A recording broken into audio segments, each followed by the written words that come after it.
ఖమ్మంలో బీఆర్ఎస్ పై రెచ్చిపోయిన సీఎం రేవంత్ రెడ్డిపై బీఆర్ఎస్ అగ్రనేత హరీష్ రావు ఉగ్రరూపం దాల్చారు.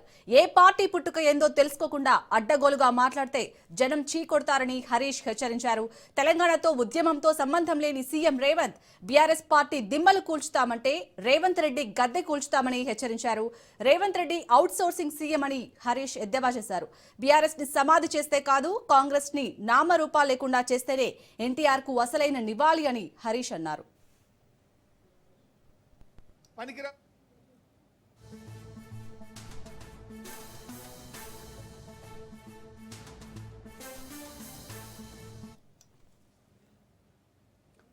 ఏదైతే నిన్న ఖమ్మంలో బీఆర్ఎస్ పై రెచ్చిపోయారు సీఎం రేవంత్ రెడ్డి చేసిన వ్యాఖ్యలకు సంబంధించి అంటే బీఆర్ఎస్ గద్దలని కూల్చుతామని సీఎం రేవంత్ రెడ్డి అనడంపై అయితే ఇటు బీఆర్ఎస్ అగ్రనేత హరీష్ రావు తీవ్ర స్థాయిలో మండిపడ్డారు. దీనికి సంబంధించి పూర్తి డీటెయిల్స్ ని మా ఇన్పుట్ ఎడిటర్ శ్రీకాంత్ అందిస్తారు. శ్రీకాంత్, మొత్తానికైతే కాంగ్రెస్ లోని లుకలుకలు మొత్తం ఒక్కొక్కటిగా అయితే బయటకు వస్తున్నాయి.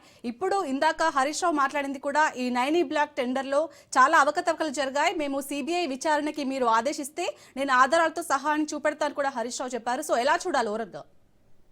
Shalini, good morning. మీరు అన్నట్టు లుకలుకలు ఒక్కొక్కటిగా బయటకు వస్తే బాగానే ఉండేది, బట్ ఒక్కొక్కటిగా రావట్లేదు. ఒకేసారి కుప్పలుగా ఆ లుకలుకలు అన్నీ బయటపడుతున్నాయి. ఇది కాంగ్రెస్ పార్టీలో అంతర్గత స్వాతంత్రం ఎక్కువ అంటున్నారు, కానీ ఇది అంతర్గతం దాటేసి పూర్తిగా దేశవ్యాప్తంగా కూడా వీళ్ళు మాట్లాడుకునేటువంటి స్థాయిలో కాంగ్రెస్ పార్టీ ముఖ్యమంత్రి కానీ మంత్రులు కానీ వాళ్ళ మీద వస్తున్నటువంటి కథనాలు కానీ, లేదంటే ఒక్కొక్కరికి ఒక్కొక్క టీవీ ఛానళ్ళు అన్నటువంటి ప్రచారాలు కానీ, ఇది గతంలో ఎన్నడూ లేని విధంగా చాలా భిన్నంగా నడుస్తుంది. దానికి తోడు సొంత పార్టీలోనే ముఖ్యమంత్రిని విమర్శించేవాళ్ళు, లేదంటే ఇండైరెక్ట్గా ముఖ్యమంత్రి నా పైన కథనాలు రాపిస్తున్నారు, నా పైన వార్తలు వేపిస్తున్నారు అని చేసేటువంటి కామెంట్లు కానీ, అసలు నాకు తెలియకుండానే జీవోలు అవుతున్నాయి, నాకు తెలియకుండానే సినిమా టికెట్ల రేట్లు పెంచుతున్నారు, నాకు సంబంధమే లేదు అని చెప్పేసి అదే శాఖకు చెందినటువంటి మంత్రి కోమటిరెడ్డి వెంకటరెడ్డి మాట్లాడడం, రోహిన్ రెడ్డి పాయింట్ బ్లాక్లో గన్ను పెట్టి బెదిరించారు. డెక్కన్ సిమెంట్స్ వాళ్ళ కంపెనీకి సంబంధించినటువంటి వాటాల విషయంలో అసలు ఏం జరిగింది, ఆ కంపెనీ వాళ్ళని బెదిరించింది ఎవరు, ఆ తుపాకీ ఎక్కడి నుంచి వచ్చింది, ముఖ్యమంత్రి గారిని అడగండి అని చెప్పేసి ఏకంగా కొండా సురేఖ కూతురే ఆ సురేఖ ఇంటికే పోలీసులు వెళ్ళడం, ఎస్ఓటి పోలీసులు వెళ్ళడం, ఇట్లా రకరకాల ఈక్వేషన్స్ నడుస్తున్నాయి. మేడారం టెండర్ల విషయంలో కూడా యాక్చువల్లీ దేవాదాయ శాఖ కొండా సురేఖ టెండర్లు పిలవడం, టెండర్లు కన్ఫర్మ్ కావడం, ఆ తర్వాత మళ్ళీ పొంగులేటి శ్రీనివాసరెడ్డి రోడ్స్ అండ్ బిల్డింగ్కి సంబంధించినటువంటి R&Bకి పొంగులేటి శ్రీనివాసరెడ్డికి వెళ్ళడం, రెవెన్యూ శాఖ దాన్ని తీసుకోవడం, ఆ తర్వాత వాళ్ళ కంపెనీకి రావడం, ఇవన్నీ కూడా ఈరోజు హరీష్ రావు కూడా అవే మాట్లాడారు. అఫ్కోర్స్ ఇవన్నీ జరిగినటువంటి చర్చలే. సో ఆ విషయంలో కొండా సురేఖ కూడా కొంత అలక వహించారు ఆ సందర్భంలో. సో ఇట్లా చాలా అంశాలు తెరపైకి వస్తున్నటువంటి క్రమంలో ఒడిశాలో ఉన్నటువంటి సింగరేణికి సంబంధించినటువంటి 9E కోల్ బ్లేట్ ఏదైతే ఉందో ఆ విషయంలో గతంలో ఉన్నటువంటి కాంట్రాక్టులను రద్దు చేసి మళ్ళీ కొత్తగా వాటిని తీసుకొస్తున్నారు. తమ వాళ్ళ కట్టబెట్టుకునేటువంటి ప్రయత్నంలో భాగంగా ఇటు డిప్యూటీ సీఎం తన వాళ్ళకి కట్టబెట్టుకోవాలని, కోమటిరెడ్డి వెంకటరెడ్డి తన వాళ్ళకి కట్టబెట్టుకోవాలని, ముఖ్యమంత్రి తన వాళ్ళకి కట్టబెట్టుకోవాలని రకరకాల ఈక్వేషన్స్, ఈవెన్ గతంలో జూపల్లి కృష్ణారావు ముఖ్యమంత్రి రేవంత్ రెడ్డి వర్సెస్ ఒక IAS రాజీనామా చేసే పరిస్థితి, వాలంటరీ రిటైర్మెంట్ తీసుకున్నారు.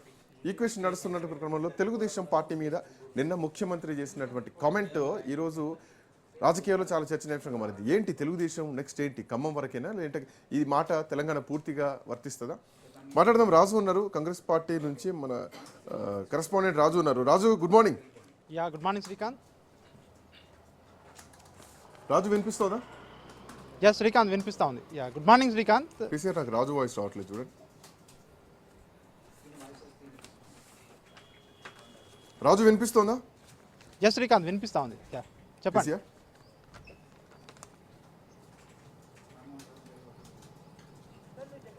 యా రాజు ముఖ్యమంత్రి నిన్న చేసిన ఖమ్మంలో పాలేరు సభలో చేసినటువంటి కామెంట్స్, తెలుగుదేశం పార్టీని నాయకత్వాన్ని లేకుండా చేసిన పార్టీని బొందబెట్టాలి, ఆ గద్దెలు గూల్ చేయాలని చేసిన కామెంట్ని ఎట్లా చూడవచ్చు? వాస్తవానికి కాంగ్రెస్ పార్టీకి అగెనిస్ట్గా పుట్టిందే తెలుగుదేశం పార్టీ. అట్లాంటి తెలుగుదేశం పార్టీ నిర్జీవం అయిందని చెప్పేసి కాంగ్రెస్ పార్టీ ముఖ్యమంత్రి మాట్లాడుతూ తెలుగుదేశం పార్టీ మీద ప్రేమ కురిపించారు. సో ఇదే కామెంట్ ఇప్పుడు కాంగ్రెస్ పార్టీలో చర్చ జరుగుతోందా? కాంగ్రెస్లో ఒక అవుట్ సోర్సింగ్ సీఎం ఉన్నారా? హరీష్ రావు మాట్లాడినట్టు అసలైన కాంగ్రెస్ వర్సెస్ పాత టీడీపీ చర్చ ఏమైనా నడుస్తుందా? కాంగ్రెస్ పార్టీ వర్గాల నుంచి ఎట్లాంటి టాక్స్ వినిపిస్తున్నాయి? ఎస్ శ్రీకాంత్, బహిరంగంగా ఎవరు కూడా బయటికి పోయినప్పటికీ పార్టీలో మాత్రం అంతర్గతంగా కాంగ్రెస్ పార్టీలో ఈ చర్చ అయితే జరుగుతూ ఉంది. ఎందుకంటే స్వయంగా ముఖ్యమంత్రి రేవంత్ రెడ్డి ఏదైతే గతంలో బీఆర్ఎస్ పార్టీ ఏ విధంగా తెలుగుదేశం పార్టీని ఇక్కడ నామరూపాలు లేకుండా చేసిందో, సో ఎందుకంటే నిన్న ఎన్టీఆర్కి సంబంధించినటువంటి నివాళులు అర్పిస్తూ ఆయన ఈ యొక్క వ్యాఖ్యలు చేయడం జరిగింది. ఖమ్మంలో ఎన్టీఆర్ స్థాపించినటువంటి టీడీపీ పార్టీని తెలంగాణలో లేకుండా చేసినటువంటి బీఆర్ఎస్ పార్టీని బొంద పెట్టాలి, బీఆర్ఎస్ పార్టీని గద్దెలు లేకుండా చేయండి అని చెప్పేసి కూడా ఆయన పిలుపునివ్వడం ఏదైతే ఉందో, ప్రస్తుతం అయితే కాంగ్రెస్ పార్టీలో కూడా అది చర్చనీయాంశంగా మారింది. ఎందుకంటే గతంలో ఏదైతే మనం చూసాము, కాంగ్రెస్ పార్టీ తెలుగుదేశం పార్టీ భిన్న ధృవాలుగా కూడా ఉండేవి. రాష్ట్రంలో సుదీర్ఘకాలంగా కూడా ఒక పార్టీ అధికారంలో ఉంటే మరొక పార్టీ ప్రతిపక్షంలో ఉండేది. సో అట్లాంటి అధికార ప్రతిపక్ష పార్టీల మధ్యలో ఇప్పుడు ఎందుకు మరి ఇట్లాంటి కామెంట్లు చేయవలసి వచ్చింది? ఆయన గతంలో టీడీపీ నుంచి వచ్చిన నేపథ్యంలోనే ఇట్లాంటి వ్యాఖ్యలు చేశారా? ఇంకా కూడా టీడీపీపై రేవంత్ రెడ్డికి ప్రేమ ఉందా అనేటువంటి చర్చ అయితే ప్రస్తుతం అయితే కాంగ్రెస్ పార్టీలో జరుగుతున్నట్టుగా కూడా అంతర్గతంగా చాలామంది మాట్లాడుకుంటున్నటువంటి పరిస్థితి కనిపిస్తూ ఉంది. సో తెలుగుదేశం పార్టీ అంటే రాబోయే రోజుల్లో తెలుగుదేశం పార్టీ తెలంగాణలో కూడా పోటీ చేస్తాము, తెలంగాణలో మరింత విస్తరిస్తామని చెప్పి ఒకవైపు తెలుగుదేశం పార్టీ పెద్దలు ఏ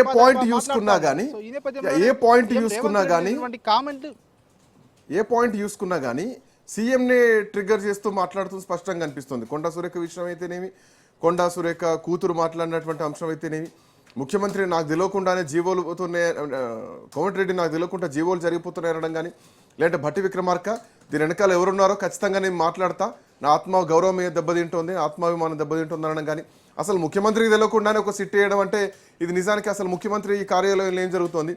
ముఖ్యమంత్రికి తెలియకుండానే రాష్ట్ర ప్రభుత్వం నడుస్తుందా? ఒక హోంశాఖ ముఖ్యమంత్రి చేతిలోనే ఉంది, సిట్టు ఆయన తెలియకుండా ఎట్లా వేస్తారు? అండ్ దీనిపైన ఇంతవరకు రియాక్షన్ కూడా లేదు ముఖ్యమంత్రి వైపు నుంచి. కేవలం బయటకు వచ్చి నన్ను విచారించి నన్ను అడిగి వార్తలు వేయాలంటే జర్నలిజం, అడిగి వార్తలు వేస్తే జర్నలిజం ఎందుకైతే అది కాపీ పేస్ట్ వార్తలు అవుతాయి. సో ఎట్లా చూడొచ్చు అంశాన్ని? సీఎం టార్గెటెడ్గానే నడుస్తోందా మంత్రులు?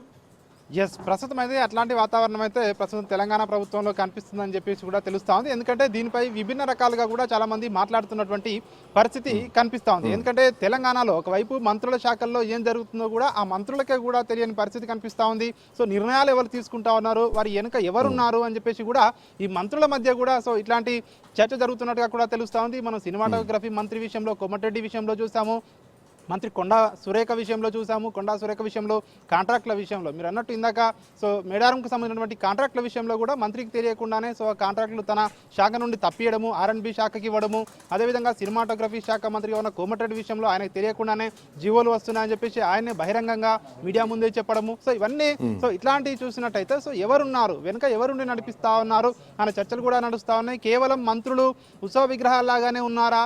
ఎందుకంటే కీలకమైనటువంటి శాఖలో నిర్వహిస్తున్నటువంటి మంత్రులు తమకు తెలియకుండానే తమ శాఖలో ఏం జరుగుతుందో తెలియకుండానే జీవోలు వస్తున్నాయి, ఒకవైపు కాంట్రాక్టులు ఓకే అయిపోతా ఉన్నాయి. ఇవన్నీ విషయాలను కూడా సో భిన్న రకాలుగా అయితే చాలా మంది విశ్లేషిస్తున్నారు. మీరు అన్నట్టు ఏదో ఒక సఫకేషన్ మాత్రం నడుస్తుంది, స్పష్టంగా కనిపిస్తోంది. ముఖ్యమంత్రి మాట్లాడుతున్నటువంటి విధానం కానీ, లేదంటే మంత్రులు మాట్లాడుతున్నటువంటి విధానం కానీ సో చెప్పకనే చెప్తున్నట్టు స్పష్టంగా తెలుస్తోంది. బండారు రామ్మోహన్ రావు గారు, anyway thank you Raju, thanks for joining.